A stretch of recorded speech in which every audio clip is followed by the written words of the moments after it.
এখন আমরা ফটোশপের object selection সম্পর্কে জানবো। Object selection tool.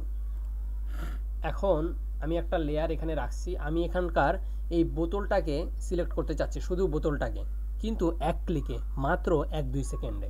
কিভাবে? এই যে অবজেক্ট সিলেকশন টুলের উপর ক্লিক করার পর একবার জাস্ট এখানে এসে বাম ক্লিক করবেন। দ্যাটস ইট, হয়ে গেল সিলেক্ট একবারে। অত আপনার সময় লাগলো না। এখন এটাকে যদি আমি দেখাই কিভাবে হচ্ছে, নিউ লেয়ার করলাম, তারপরে আবার এই লেয়ারে আসে, এটাকে কন্ট্রোল সি, কিবোর্ডের কন্ট্রোল সি বাটন চাপ দিয়ে আবার ব্ল্যাঙ্ক লেয়ারে বা নিউ লেয়ারে গিয়ে কন্ট্রোল ভি করে দিলাম। এখন দেখেন কপি হয়েছে কিনা।